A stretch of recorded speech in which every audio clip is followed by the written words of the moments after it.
Hello students, welcome back to another video of dream big classes. तो जैसे कि last video में हमने डिस्कस किया था रैशनल नंबर्स की मल्टीप्लिकेशन ऑपरेशन के अंडर डिफरेंट प्रॉपर्टीज, और आज की वीडियो में हमने डिस्कस करना है डिवीजन ऑपरेशन के अंडर रैशनल नंबर्स की डिफरेंट प्रॉपर्टीज। प्लस हम आज ये जानेंगे कि रैशनल नंबर्स क्यों जरूरी है, क्या ये हमारी डेली लाइफ में यूज होते भी हैं या हमने सिर्फ in exam point of view के थ्रू ही चेक करना है कि हाँ ये हमारे लिए जरूरी है। आज हमने ये दोनों चीजें जाननी है कि रैशनल नंबर्स हमारी डेली लाइफ में कैसे जरूरी है, प्लस डिवीजन ऑपरेशन के अंदर जो भी प्रॉपर्टीज आती हैं वो डिस्कस करनी है। तो let's start the video. First slide है हमारी डिवीजन ऑफ रैशनल नंबर्स। अब डिवीजन ऑफ रैशनल नंबर्स हमने लास्ट वीडियो में सीख ही ली है।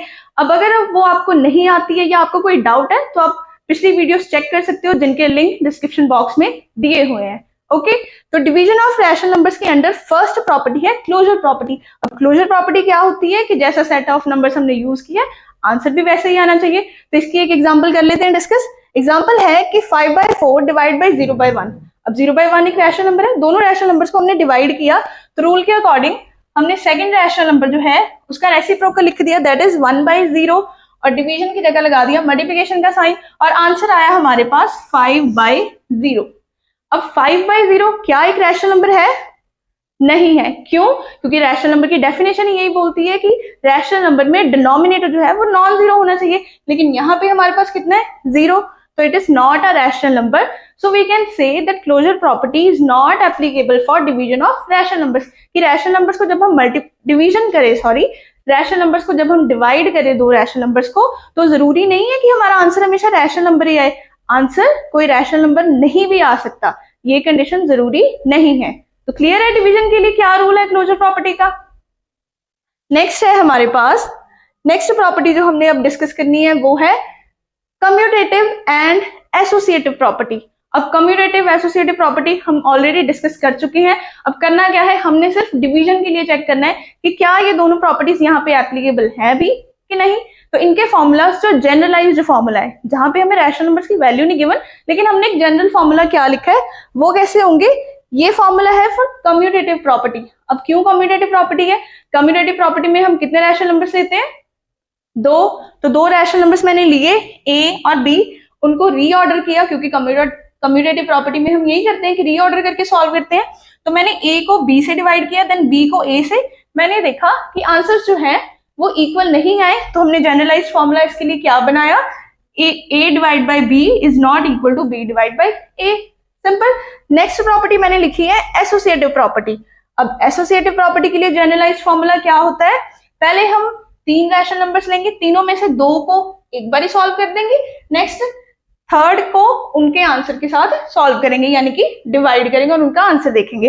राइट हैंड साइड हमने क्या करना है, फर्स्ट रैशनल नंबर को हमने एज इट इज लिख देना है और बाकी 2 को सॉल्व कर लेना है। देन उन पूरा सॉल्व करके हमने कंपेयर करना है कि आंसर इक्वल आ भी रहे हैं कि नहीं। अगर तो इक्वल आ गए answer, it means associative property division के लिए एप्लीकेबल है, और अगर आंसर नहीं आए equal, it means associative property division के लिए एप्लीकेबल नहीं है। तो इस प्रॉपर्टी को समझेंगे हम एक फटाफट से एक एग्जांपल के साथ, ताकि हमारा सारा कंसेप्ट, हमारी सॉल्वेशन भी सारी समझ आ जाए कि हाँ हमें रैशनल नंबर क्लियर हो चुका है। ओके, चलते हैं नेक्स्ट स्लाइड पे, एक एग्जांपल करते हैं सॉल्व। रैशनल नंबर हमने ले लिए, a is equal to 1/2, b 1/3। Easy से रैशनल नंबर लेने ताकि हमारी कैलकुलेशन जो है वो फटाफट से हो जाए, क्योंकि हमने सिर्फ चेक करना है।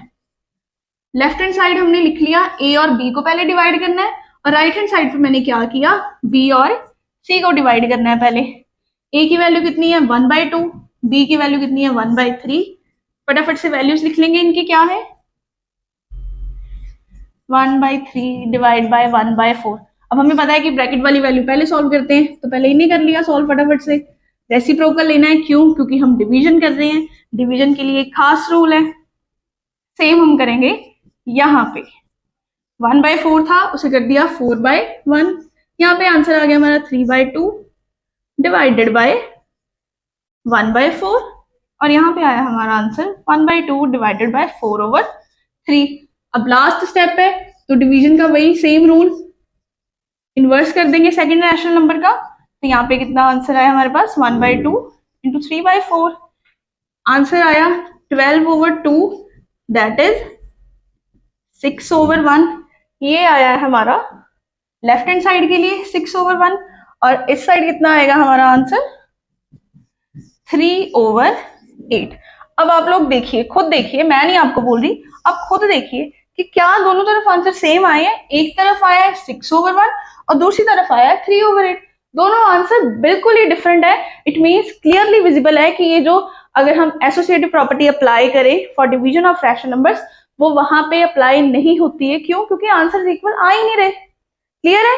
अब हमने फटाफट से आज ये डिस्कस कर लिया है कि डिवीजन ऑफ रैशनल नंबर्स कैसे होती है, प्लस कौन कौन सी प्रॉपर्टीज एप्लीकेबल हैं या कौन कौन सी प्रॉपर्टीज एप्लीकेबल नहीं है। इतना तो हमें क्लियर हो गया है कि चारों ऑपरेशंस के लिए कौन कौन सी प्रॉपर्टीज एप्लीकेबल हैं, कौन कौन सी नहीं है। तो अब मेन क्वेश्चन ये है कि हमने इतना पढ़ा रैशनल नंबर्स के बारे में, जरूरत क्या थी इसकी पढ़ने की? ये रैशनल नंबर्स जो हैं वो हमारी डेली लाइफ में, रियल लाइफ में एप्लीकेबल होते भी हैं कि नहीं, या हमने सिर्फ एग्जाम पॉइंट ऑफ व्यू से ही नहीं पढ़ना है कि हमने एग्जाम देना है, एग्जाम क्रैक करना है, मार्क्स लेने हैं इसलिए हम सॉल्व कर रहे हैं। हमें ये भी पता होना चाहिए कि जो चीज हम पढ़ रहे हैं, सीख रहे हैं, उसकी एप्लीकेशन भी होनी है या नहीं। तो इसी चीज को जानने के लिए हमारी नेक्स्ट स्लाइड इसी के बारे में हमें बताएगी कि रैशनल नंबर्स हमारी डेली लाइफ में कहाँ कहाँ एप्लीकेबल है। तो पढ़े उसके बारे में भी एक बार। तो चलिए नेक्स्ट स्लाइड पे चलते हैं। तो वहां पे हमने लिखा है कि application and uses of rational numbers. अब रैशनल नंबर्स जो है एग्जाम पॉइंट ऑफ व्यू से तो हमें पता चल गया कि मार्क्स स्कोर करने हैं, तो हमने ये करनी है, लेकिन डेली लाइफ में भी ये एप्लीकेबल है। उसकी हमने कुछ एग्जांपल्स करनी है, जैसे कि फर्स्ट मैंने यहाँ पे लिखी है बेकिंग। अब बेकिंग तो खाने से रिलेटेड है, उसमें रैशनल नंबर्स कहाँ से आ गए? रैशनल नंबर्स यूज होंगे वहां पे, फॉर एग्जाम्पल आपने कोई एक डिश बनाई है, ठीक है, कोई आपसे रेसिपी पूछ रहा है कि भाई मुझे रेसिपी बता दे कि मैं भी ये ट्राई करूंगा, तो मुझे उसकी रेसिपी चाहिए। तो आप उसे कैसे बताओगे?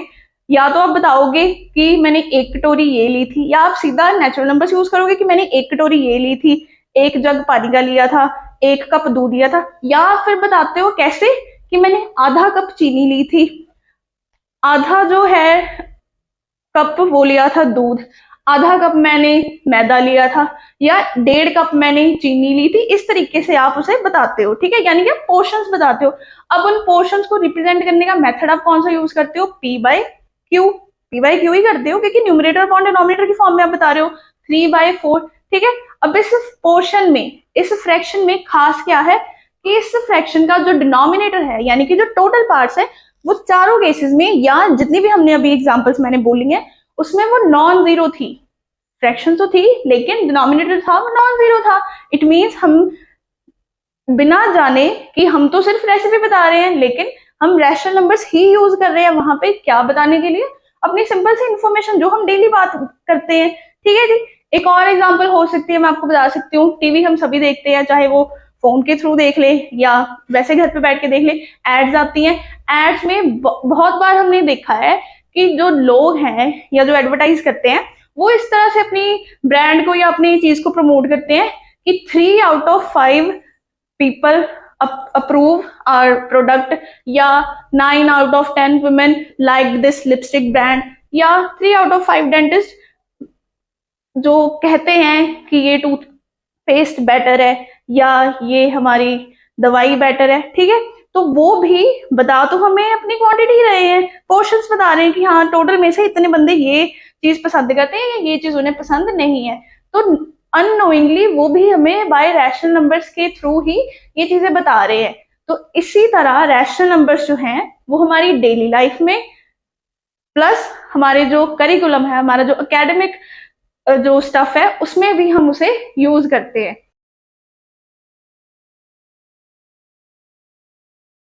तो इस वीडियो के बाद आई होप अब हम सभी जान गए हैं कि रैशनल नंबर्स कितने इंपॉर्टेंट है हमारे डेली लाइफ में भी प्लस हमारे एग्जाम पॉइंट ऑफ व्यू से भी। तो क्लियर। अब हमने क्या करना है कि नेक्स्ट वीडियो में हमने एक वर्कशीट डिस्कस करनी है regarding this chapter rational numbers, और आप लोगों ने डाउट्स अपने बताने हैं कमेंट बॉक्स में कि हमें ये टॉपिक क्लियर नहीं हुआ या इस टॉपिक में हमें ये पॉइंट थोड़ा सा डाउटफुल लग रहा है। अब वो मुझे पूछ सकते हो इन द कमेंट बॉक्स। और नेक्स्ट वीडियोस में हमने वर्कशीट तो डिस्कस करनी है, प्लस हमने सिलेबस में आने वाले और भी चैप्टर्स डिस्कस करने हैं।